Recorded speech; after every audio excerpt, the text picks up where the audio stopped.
Pemirsa, kita akan membahas lebih dalam mengenai tarik ulur RUU Perampasan Aset. Sudah ada mantan penyidik KPK Yudi Purnomo, ada juga anggota Komisi 3 DPR PKS Tasir Jabil, serta pakar hukum pidana Prof. Ahmad Suparji.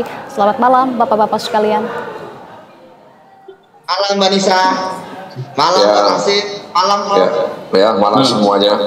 Baik, terima kasih sebelumnya sudah berkenan bergabung bersama kami di Berita Satu Utama. Bapak-Bapak, saya ingin ke Pak Nasir terlebih dahulu. Pak Nasir, karena kita melihat korupsi sepertinya semakin menjadi-jadi, terutama dengan adanya kasus yang baru saja. Sudah ada 4 hakim yang menjadi tersangka kasus suap dan gratifikasi. Lantas apakah RUU Perampasan Aset ini sudah masuk dalam pembahasan yang serius di DPR? Akan segera dibahas, Bang Nasir? Iya, seperti yang dikatakan oleh Menteri Hukum bahwa fraksi-fraksi di DPR kan sedang melakukan komunikasi politik untuk mencari titik temu kesamaan bagaimana aturan yang terkait dengan perampasan aset tersebut, ya. Jadi kalau dikatakan tarik ulur itu persepsi publik yang dialamatkan ke DPR, tapi sebenarnya kan kita ingin buat aturan yang komprehensif. Nah, karena itu balik misalnya itu kan terus melakukan sinkronisasi dan harmonisasi. Ya tentu saja kami menyadari bahwa banyak pihak yang ingin agar undang-undang perampasan aset ini bisa diselesaikan, tapi ya kami minta agar bersabar sebab ada regulasi lain sebenarnya yang juga bisa dimanfaatkan untuk merampas aset-aset yang dilakukan oleh terpidana korupsi tersebut. Ya, bagaimana tidak kita nyatakan ini sebagai tarik ulur, Bang Nasir, karena memang sudah masuk dalam prolegnas, kemudian keluar dengan alasan adalah karena kurangnya waktu dalam pembahasan, begitu ya. Jadi kapan kira-kira pembahasan ini akan segera diseriusi, akan segera dilakukan, Bang Nasir?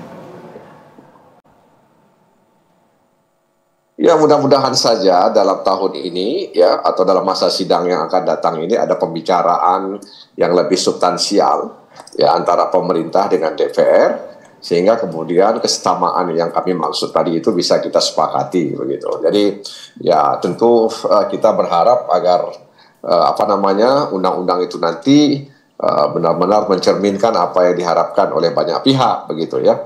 Sebab Pak Prabowo juga sudah punya komitmen ya. Coba lihat misalnya Satgas soal sumber daya alam terkait atau khususnya perkebunan kelapa sawit yang hari ini berpotensi untuk negara mendapatkan angka lebih kurang ya 300 triliun ya. Meskipun sebenarnya angkanya itu lebih, tapi ya kemudian dicoba minimalkan itu sekitar 300 triliun. Itu kan banyak lahan-lahan sawit yang kemudian masuk dalam lahan hutan dan izin lokasinya dan lain sebagainya yang itu bermasalah yang hari ini diambil oleh negara. Dan mudah-mudahan saja Satgas ini bisa bekerja dengan baik ya, sehingga kemudian sumber daya alam manusia itu sumber daya alam kita itu bisa dimaksimalkan dan hasilnya itu dikembalikan ke negara. Jadi sebenarnya ya meskipun itu bukan perampasan aset ya, tapi itu upaya menertibkan yang selama ini ya diabaikan, tapi kemudian ini bisa dilakukan oleh negara. Jadi sebenarnya itu butuh keseriusan sebenarnya ya untuk katakanlah memenjarakan, memiskinkan ya para terpidana kasus-kasus korupsi begitu. Oke, saya ingin ke Prof. Ahmad Suparji terlebih dahulu. Prof. Ahmad, ini karena satu isu yang krusial juga, tapi entah kenapa sepertinya ini sulit sekali ya jalannya dari RUU Perampasan Aset ini untuk diakomodasi dari kacamata hukum.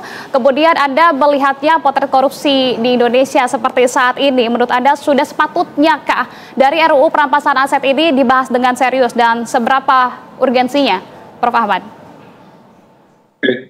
Ya, saya kira yang disampaikan Bang Nasir Jamil tadi benar adanya ya, bahwa memang ada instrumen yang bisa kemudian memiskinkan para koruptor kan, baik uang denda maupun uang pengganti dan perampasan yang disampaikan tadi kaitannya dengan soal sawit tadi. Tetapi dalam konteks ya menunjukkan komitmen yang sungguh-sungguh ya untuk kemudian memberantas korupsi dan melakukan aset recovery, maka saya kira RUU perampasan aset ini adalah menjadi penting untuk kemudian direalisasikan. saya kira bahwa semua sudah memiliki komitmen yang sama. Yang dituntut adalah adanya political will dan political action gitu. Kemauan politik, ya, komitmen politik dan kemudian action politik, itulah yang kemudian ditunggu. Mungkin saja terjadinya pasang surut pembahasan RUU ini karena memang khawatir akan terjadi pelanggaran hak asasi manusia. Misalnya tadi Presiden menyampaikan, kalau kemudian suatu aset yang sudah diwariskan kepada para cucunya, para anaknya gitu, terus kemudian tiba-tiba dirampas, saya kira itu akan menempatkan adalah ketidakadilan. Disinilah tugas dari pemerintah, tugas dari DPR, bagaimana membuat sebuah regulasi yang mengatur secara teliti, secara cermat, baik aspek substansi, aspek prosedur, dan aspek kewenangan. Dengan demikian, betul-betul mencerminkan sebuah keadilan. Tidak terjadi kesewenang-wenangan, tidak terjadi pelanggaran hak asasi manusia. Maka dalam hal ini menurut saya dalam rangka menunjukkan upaya yang serius, upaya yang sungguh-sungguh dalam mengimplementasikan pemberantasan korupsi, maka ini adalah menjadi penting. Kalau kemudian kita mendalilkan bahwa sudah ada instrumen yang lain, nyata-nyatanya adalah masih banyak korupsi di Indonesia. Bahwa kemudian penerapan TPPU, penerapan uang pengganti, penerapan uang denda, itu belum menimbulkan efek jerah. Buktinya masih banyak korupsi-korupsi di Indonesia. Siapa tahu dengan adanya RUU perampasan aset, mereka menjadi takut untuk melakukan korupsi. Mungkin saja namanya serem ya, perampasan aset, mungkin saja diperhalus RUU pertanggungjawaban aset. Supaya apa? Kemudian orang tidak takut kan. Intinya adalah bagaimana mempertanggungjawabkan aset-aset yang dimiliki itu adalah sah secara hukum, bukan hasil dari sebuah kejahatan. Jadi kita dukung sepenuhnya kemauan politik, komitmen politik, dan tindakan politik dari DPR dan pemerintah untuk segera ya. Baik, komitmennya sudah sama, tinggal bagaimana kemudian implementasinya untuk upaya pemberantasan korupsi ini. Nanti juga saya akan bahas terkait rawatnya ini melanggar asas praduga tak bersalah juga ya, seperti yang Anda sampaikan. Tapi saya ingin ke Mas Yudi terlebih dahulu nih. Selanjutnya, Mas Yudi, aspek pemulihan aset dalam perkara korupsi ini seringkali sepertinya terabaikan karena mekanisme hukum yang berbelit-belit seperti kita tahu. Lantas, apakah RUU perampasan aset ini dapat menjadi senjata ampuh begitu menurut Anda untuk kemudian tercipta Indonesia yang bebas dari korupsi? Menurut Anda seperti apa, Mas Yudi? Jadi begini Mbak ya, bahwa terkait dengan perampasan aset, kalau misalnya masih menggunakan yang saat ini, maka tentu akan menjadi banyak kendalanya. Yaitu kita tahu bahwa uang pengganti itu terhadap para pelaku korupsi itu hanya berdasarkan di dalam Undang-Undang Tipikor apa yang dia terima atau dia peroleh. Jadi kalau misalnya ada seseorang akibat perbuatan korupsinya dia merugikan negara 300 triliun tapi dia hanya menerima 100 miliar berdasarkan pembuktian ya yang dilakukan oleh penyidik dan kemudian penuntut di muka sidang, ya maka hanya 100 miliar saja yang kemudian bisa dituntut uang penggantian. Bagaimana dengan triliunan lain? Ya tentu tidak bisa. Oleh karena itulah maka sebenarnya undang-undang perampasan aset sangat ditunggu oleh penegak hukum. Itu yang pertama. Yang kedua tentu masyarakat. Kemudian yang ketiga, ada beberapa hal yang menurut saya sangat signifikan terkait dengan prosedur perampasan, terkait dengan apa yang sudah ada, baik di Undang-Undang Tipikor, Undang-Undang KPK, maupun di KUHP, itu sebenarnya sudah ada ya. Namun kan sebenarnya kenapa ada Undang-Undang perampasan aset? Kita ingin lebih dari itu, karena koruptor kalau pakai yang saat ini mereka tidak akan miskin, mereka tetap akan kaya. Itulah sebabnya menurut saya ada yang krusial di Undang-Undang perampasan aset yang masih menjadi menurut saya ini ya ketidaksepakatan, karena ada di situ klausul bahwa penegak hukum bisa ya merampas terhadap aset dari para pelaku korupsi yang mereka tidak bisa membuktikan bahwa apa yang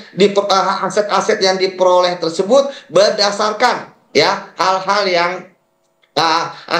perolehan yang halal ya, misalnya gaji dan penghasilan. Kemudian Yang kedua, terkait dengan ketika penyidik ya sudah berhasil bersama penuntut umum membuktikan dan sebagainya, yang kemudian akhirnya dirampas, tapi ternyata ada yang ketinggalan. Nah, itu juga diatur kalau saya baca di RUU Perampasan Aset. Menurut saya RUU Perampasan Aset ini sudah sangat bagus ya, akan mendukung. Walaupun tadi udah mispersepsi juga, apakah koruptor akan miskin dengan adanya undang-undang perampasan aset? Tidak. Karena jelas sekali di Undang-Undang Perampasan Aset yang bisa dirampas adalah yang berasal dari hasil kejahatan. Jadi kalau misalnya mereka mampu membuktikan 10 Land Cruiser mereka, 200 lahan tanah mereka dan bangunan dari hasil penghasilan mereka sebagai pejabat, komisaris, ya dan lain sebagainya, ya itu tidak akan dirampas. Jadi mispersepsi ini yang harus kita hilangkan dulu, bahwa ini terkait dengan aset hasil kejahatan. Jadi kalau misalnya tadi disampaikan ini untuk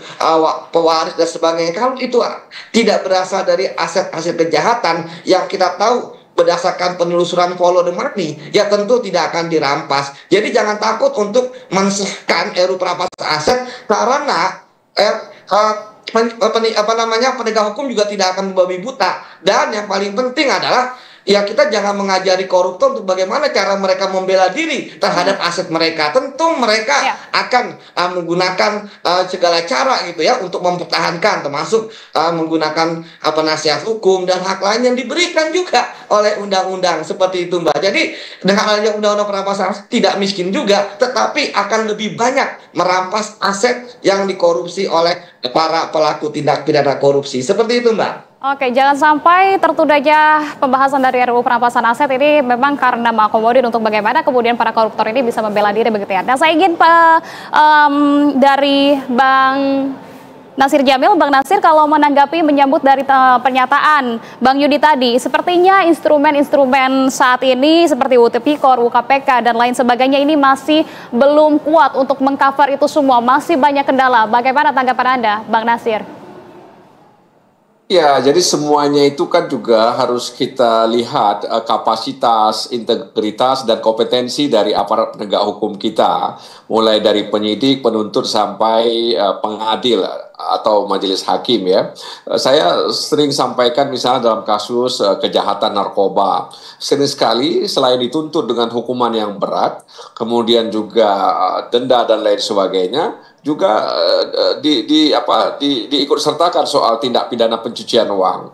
Tapi dalam banyak putusan tindak pidana pencucian itu sering ditolak oleh majelis ya, tapi hukumannya itu diterima, dikabulkan. Nah, tentu saja ini tidak menguntungkan sebenarnya, karena kejahatan narkoba itu banyak menghasilkan uang dan uangnya itu bisa kemana-mana begitu. Nah, ketika ditolak oleh majelis hakim misalnya, akhirnya ya dia hanya dihukum kurungan badan, lalu ada denda dan lain sebagainya. Sementara uang hasil kejahatan narkoba itu ya aman begitu. Nah, karena itu saya katakan di awal tadi perlu semacam kesepahaman ya terkait soal undang-undang yang sudah ada sekarang ini. Jadi masing-masing itu selama ini ya mereka punya persepsi tentang mereka. Nah, karena itu perlu ada satu harmonisasi dan sinkronisasi antar aparat penegak hukum untuk menyikapi hal-hal seperti ini.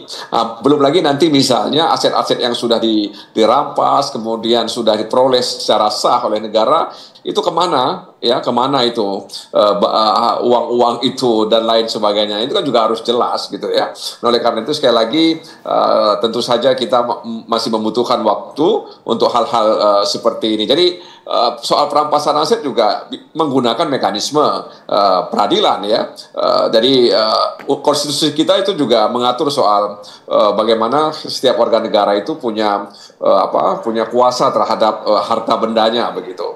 Nah, tadi itu memang betul. Jadi ketika memang harta bendanya itu diperoleh dari jalan yang ilegal, maka negara bisa menuntut balik lewat mekanisme pengadilan. Ya, tetap saja kemudian menghormati ya harta benda yang dimiliki oleh warga negara tersebut. Jadi selama itu memang diperoleh dari yang ilegal, ya tentu negara punya kewenangan untuk mengambil dan merampasnya, tetapi lewat mekanisme pengadilan. Oke, selain dari kendala tersebut, Bang Nasir, ini sebetulnya apa sih yang menjadi kendala bahwa RUU perampasan aset ini masih belum bisa dilakukan pembahasannya secara komprehensif, atau kita bisa bilang aset ini malah RUU perampasan aset ini malah justru masih tersendat? Tidak tersendat sebenarnya. Ini komunikasi di DPR sendiri misalnya, kita selalu mengikut sertakan badan keahlian DPR untuk melakukan kajian ya terkait dengan dinamika hukum yang ada, kemudian juga irisannya dengan hukum global dan lain sebagainya. Kan kita tahu bahwa aset-aset ini juga kadang-kadang berada di luar ya, bukan di Indonesia kadang-kadang disimpan tapi di luar. Nah, bagaimana kemudian undang-undang ini bisa menjangkau, menyentuh dan mengembalikan harta-harta yang dari perbuatan ilegal tersebut. Jadi kita jangan berpikir hanya Indonesia, tapi kita lihat bagaimana hasil itu yang dibawa keluar bisa kita ambil kembali, dan bagaimana hubungan kita dengan negara, di mana aset-aset yang diambil secara tidak legal itu melalui kejahatan korupsi dan kejahatan-kejahatan lainnya itu bisa diambil oleh negara. Jadi memang butuh waktu, dan tentu saja kami tidak bisa katakanlah mengatakan masyarakat nggak boleh begitu, itu hak masyarakat untuk menilai DPR, tapi kami terus berusaha ya memang DPR, pemerintah ya untuk sama-sama menghasilkan aturan main yang betul-betul komprehensif dari A sampai Z. Sehingga banyak masyarakat memang yang saat ini menilai tidak semua anggota DPR berantusias begitu untuk membahas dari Undang-Undang RUU perampasan aset ini. Coba saya ingin meminta tanggapannya dari Prof. Tapi kalau mendengar tadi pernyataan dari Bang Nasir begitu ya, bagaimana Anda menanggapi bahwa klaim dari pihak DPR ini bahwa RUU perampasan aset ini masih belum bisa diakomodir begitu, masih belum bisa dibahas secara komprehensif karena memang memerlukan waktu dan juga pengkajian yang lebih mendalam begitu ya. Apakah memang sekompleks itu atau justru ini bisa diprioritaskan apabila memang ada kemauan politik di sana? Ya, pertama memang dapat dimaklumi ya, membahas sebuah rancangan undang-undang itu butuh ya peninjauan secara filosofis, yuridis, sosiologis, bahkan komparatif kan gitu. Sehingga hasil undang-undang tadi adalah dapat menjadi satu undang-undang yang bisa menimbulkan keadilan, kepastian, dan kemanfaatan. Itu saya kira adalah hal yang wajar gitu. Tetapi yang kemudian dipertanyakan adalah bagaimana realisasi ya tentang pemulaian atau kemudian kapan dimulai pembahasan gitu loh. Jadi perlu ada semacam keterbukaan gitu ya tentang bagaimana sekarang ini kedudukannya RUU itu. Apakah masih dibahas di Balek, apakah masih di Badan Keahlian, atau sudah di Komisi Hukum, atau masih di pemerintah, dan sebagainya. Yang ditunggu masyarakat adalah komitmen dan bukti nyata mulainya di pembahasan tadi itu. Ketika kemudian sudah mulai dibahas, saya kira bisa dipahami, dimaklumi, ketika kemudian ada pembahasan-pembahasan yang butuh pendalaman. Yang menjadi pertanyaan kan, kenapa belum mulai dibahas? Bahkan kadang tidak masuk prolegnas atau tidak masuk prioritas gitu loh. Jadi ketika memang ini sudah ada bukti nyata, mulai dibahas, saya kira masyarakat memberikan apresiasi positif tentang komitmen tadi itu. Tetapi ketika kemudian masih menjadi wacana, menjadi narasi yang menunjukkan komitmen, tidak kemudian ada realisasi secara nyata, maka kemudian menimbulkan pertanyaan. Harapan kita sama saya kira, bahwa RUU nanti adalah RUU yang komprehensif, mampu memberikan kerangka tentang bagaimana menertibkan perolehan aset, dan kemudian membangun Indonesia yang bersih dari korupsi, membangun Indonesia bahwa aset-aset yang dimiliki oleh anak bangsa adalah aset-aset yang halal, tidak bertentangan dengan hukum. Tetapi ketika kemudian ditunggu-tunggu, belum ada realisasi tentang mulainya pembahasan, maka menimbulkan pertanyaan, kapan dimulainya, bagaimana komitmennya, dan lain sebagainya. Maka kita berharap betul bahwa pembahasan-pembahasan dengan melibatkan banyak stakeholder, saya kira akan menimbulkan rancangan yang komprehensif, dan ketika sudah dimulai, maka ketahuan tentang bagaimana rancangan ini, tentang bagaimana rumusan yang ideal nanti. Gitu. Ya. Baik. Oke, saya ingin ke Mas Yudi. Mas Yudi, tadi tanggapan dari Prof begitu menilai bahwa memang alotnya dari pembahasan ini menimbulkan pertanyaan begitu ya. Saya ingin nanya ke Mas Yudi, kalau Mas Yudi sendiri menilai alotnya perjalanan RUU perampasan aset ini, bahkan mungkin untuk masuk dari tahap pembahasan saja ini sepertinya masih menjadi wacana. Sudah muncul sejak 2023, sebetulnya apa indikasinya Mas Yudi menurut Anda? Ya, tentu saya tidak akan mengomentari ya terkait dengan politik hukum yang terjadi saat ini, bahkan sampai Menteri Hukum dan HAM loh, yang merupakan perwakilan pemerintah dan juga tentu beliau ya orang partai ya, itu sampai memberikan statement konferensi pers terkait dengan adanya RUU perampasan aset yang akan mencoba untuk kemudian direalisasikan. Padahal kita tahu sendiri semenjak Supres ini dikeluarkan oleh Presiden terdahulu yaitu Pak Jokowi, ya sudah banyak ya RUU lainnya yang sudah disahkan, yang belakangan gitu ya, malah sudah disahkan. Seperti itu yang pertama. Kemudian yang kedua, ketika saya sudah membaca terkait dengan RUU ya yang beredar gitu ya, saya pikir sebenarnya tidak ada permasalahan yang signifikan yang perlu dikhawatirkan, karena di situ kan merangkum semua proses yang sudah ada pada saat ini, jadi sudah clear, yang sudah ada aman. Kemudian yang kedua, hanya ditambahkan terkait ya adanya beban pembuktian terbalik ya dari aset-aset yang diketahui oleh penegak hukum tidak mampu dibuktikan oleh para pelaku korupsi bahwa itu berdasarkan dari hasil yang sah. Saya pikir tadi saya katakan bahwa disinilah tentu yang menjadi titik krusial ya, mengapa kemudian ini menjadi lama, karena selain daripada itu semuanya teknis kok kalau kita membaca terkait bahwa yang bisa dirampas 100 juta ke atas dan lain sebagainya. Jadi kembali lagi bahwa saya sendiri berharap ya, ini kan pemerintah sudah serius sampai konferensi pers. Artinya tentu DPR kan sebagian besar adalah koalisi dari pemerintah. Tentu ini sebenarnya akan sangat mudah gitu untuk disahkan. Tetapi yang menjadi catatan saya adalah jangan sampai nanti ya namanya undang-undang perampasan aset, namun isinya tidak mencerminkan adanya upaya untuk merampas aset para koruptor. Ternyata isinya hanyalah tadi yang disetujui adalah rangkuman dari undang-undang TPPU, undang-undang Tipikor, undang-undang KPK, dan undang-undang lain yang terkait dengan penyitaan dan perampasan aset. Ya, artinya buat apa kita membuat undang-undang perampasan aset kalau ternyata tidak mampu ya merampas aset ya dari para koruptor. Dan ingat loh, yang dirampas itu adalah aset dari kejahatan, bukan aset yang berasal dari penghasilan mereka yang halal seperti itu. Jadi saya sering juga melihat di ini, wah ini jangan-jangan nanti kita miskin dan sebagainya. Enggak gitu kan, Anda tetap kaya dari penghasilan Anda selama menjadi pejabat yang halal. Tapi kalau dari proyek ini, dari kewenangan ini, dari misalnya hakim dari vonis ini yang berdasarkan suap, korupsi dan sebagainya, gratifikasi ya, atau apalagi pemerasan, ya itu bisa dirampas. Tapi kalau lain tidak. Jadi saya pikir jangan ada ketakutan untuk kemudian tidak mengesahkan RUU perampasan aset, apalagi pemerintah pun juga sudah proaktif saat ini dan mendukung apa yang selama ini kita tahu Pak Prabowo sudah sangat antusias untuk bisa memberantas korupsi di negeri kita. Seperti itu, Mbak Anissa. Baik, untuk menyambut pernyataan tadi dari Bang Yudi begitu, Bang Nasir gimana nih? Tadi ditekankan sekali oleh Bang Yudi agar kemudian dari RUU perampasan aset ini jangan kemudian nanti kita percepat untuk kemudian dilakukan pembahasan, akan tetapi nanti di dalamnya ada sebuah pengkondisian begitu ya, kemudian tidak mencerminkan dari perampasan aset itu sendiri. Dan kemudian juga tadi ada pernyataan juga dari Prof begitu, kapan kemudian realisasi dari pembahasan ini?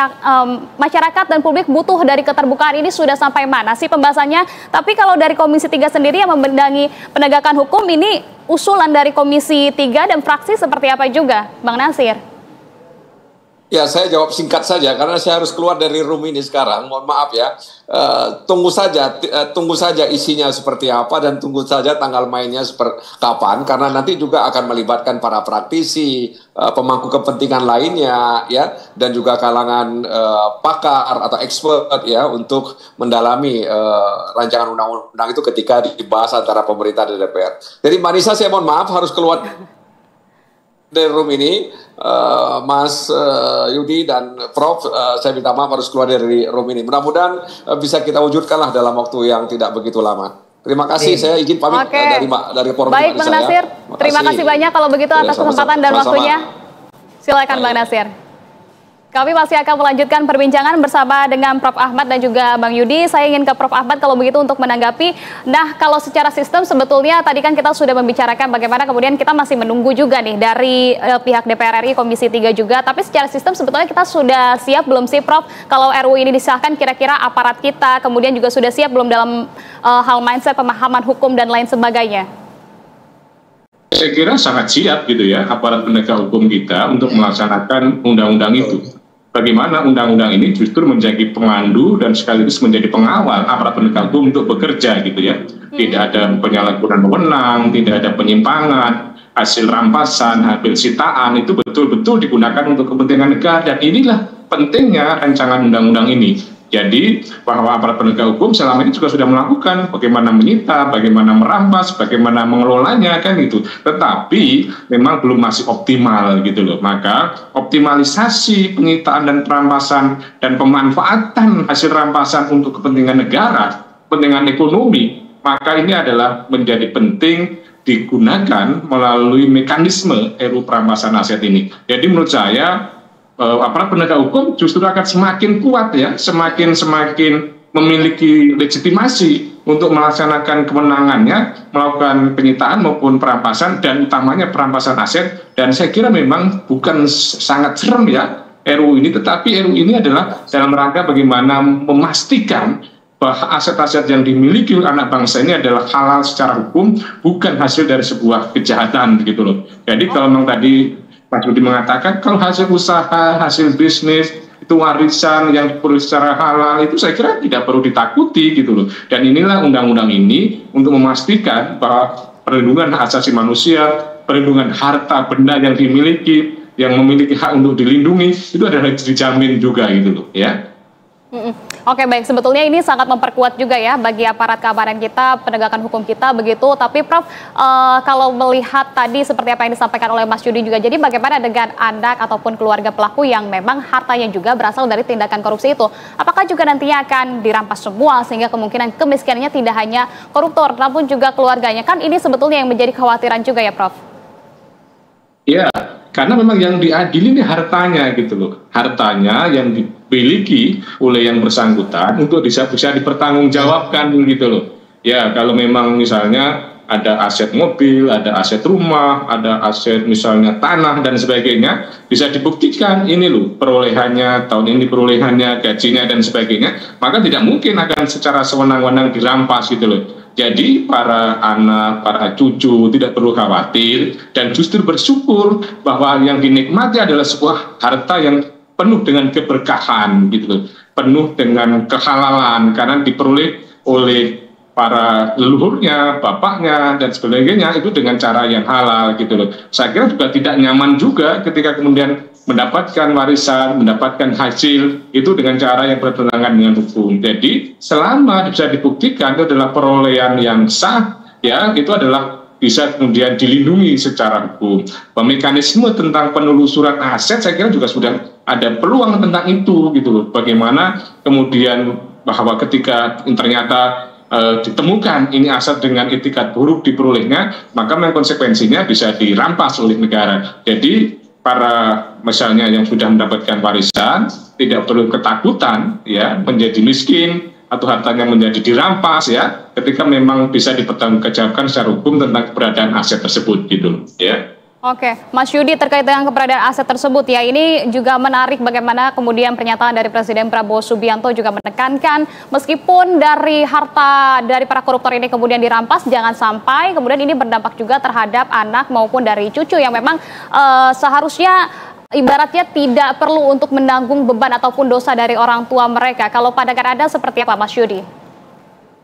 Ya mungkin pendapat dari Pak Prabowo itu pendapat beliau ya, bahwa tentu kita harus memberikan pemahaman kepada beliau bahwa ya yang dirampas itu adalah aset hasil kejahatan. Ini sangat penting. Mungkin para staf beliau harus menyampaikan kepada beliau, karena saya melihat ini kan seperti salah gitu ya. Karena kita tidak mungkin merampas aset milik anaknya, milik istrinya kalau tidak ada kaitan dengan kasus korupsi. Karena tadi kita katakan ketika ada aset ya di milik anaknya atas nama anaknya, tapi ternyata pembeliannya dari uang suap, itu bisa dirampas. Tapi kalau pemberiannya dari uang gaji, itu tidak akan bisa dirampas. Dan Mbak, walaupun ada undang-undang perampasan aset, saya yakinkan mereka koruptor itu tidak akan menderita karena mereka masih mempunyai aset-aset, ada uang dari hasil-hasil yang halal. Seperti misalnya di LHKPN, semua pejabat nggak ada yang LHKPN, yang pejabat korup ya,